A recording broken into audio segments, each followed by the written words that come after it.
سيف تحياتي ليك وتحياتي لكل ضيوفك الكرام. معي الان كابتن ابراهيم حسن مدير الكره بالنادي المصري. كابتن ابراهيم مبروك 3 نقاط غاليه النهارده. الحمد لله. فوز صعب. فوز صعب احنا اللي صعدناه حبيبي، احنا اللي صعدناه.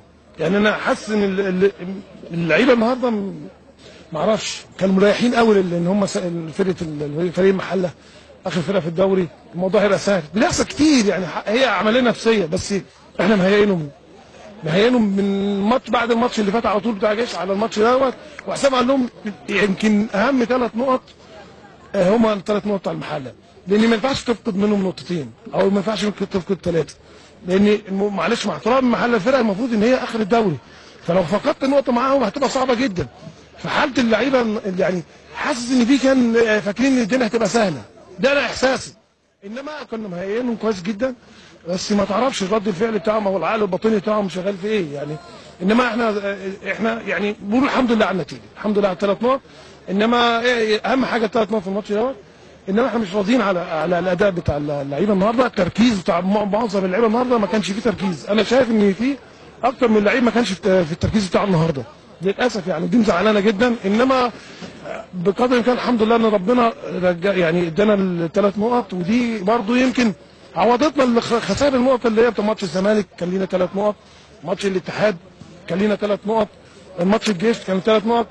فممكن ربنا برضه عوضنا ان احنا برضه اللعيبه برضه معظمهم مش في حالتهم، انما في الاخر وفي الاخر احنا مسيطرين على الملعب. ده شايف من اول ماتش حاطين فرقه المحله النهارده بتعمل اقصى حاجه عندها، اقصى امكانيات عندها. وانا بحييهم وبحيي سمير كمان النهارده ان هم قدروا مركزين، مش عايزين يخسروا، بيكافحوا لاخر دقيقه، دي حاجه كويسه. انما احنا مسيطرين على الملعب، انما برضه مش في حالتنا، لو في حالتنا العاديه الماتش ده يخلص حاجه ثانيه خالص. نقدر نقول ان الغيابات النهارده اثرت على اداء المصري، يعني مسعد وخطاب ورمزي واحمد ايمن منصور، غيابات كتيره النهارده اثرت. انت كويس يعني.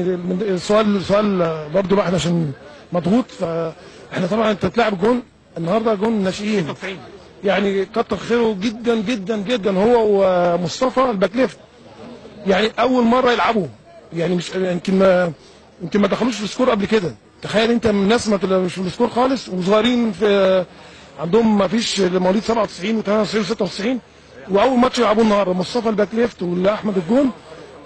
والغيابات الكتيره دي كل ماتش احنا بندفع ثمن اخطاء، ممكن يكون قرارات تحكيميه متسرعه لينا احنا بالذات، بدايه من قبل ماتش الزمالك خسرونا اكتر من لعيب لو تفتكر مباراه الاتحاد، وبعد كده ماتش الزمالك خسرونا برضو اكتر من لعيب، وبعدين دخلنا على الجيش اديك شايف برضو غيابات كلها معظمها ايقافات وبعض الاصابات.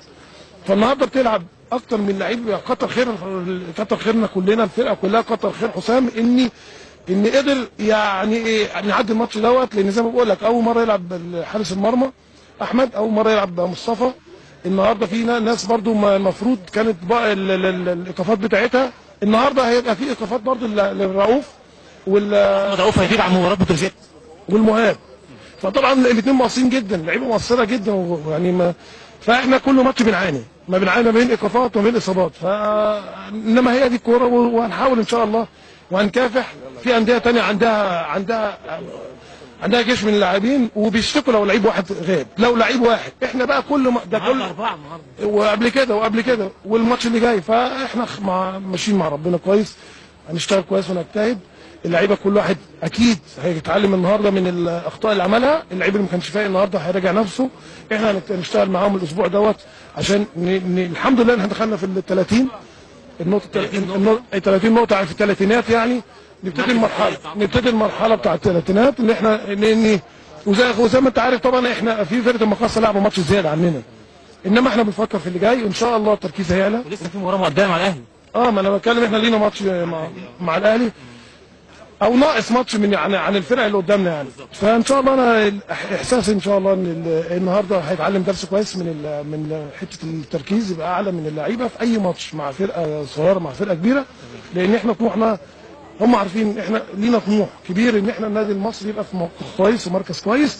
وبرضه لان النادي المصري معروف يعني بشهاده الناس كلها ورد فعل الناس كلها في مصر ان احسن كوره،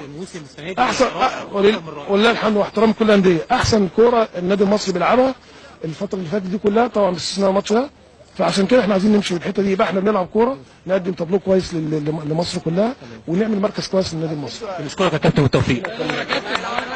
كابتن سيف، ده كان لقائنا مع الكابتن ابراهيم حسن مدير الكره بالنادي المصري. الكلمه اليك الان، تفضل.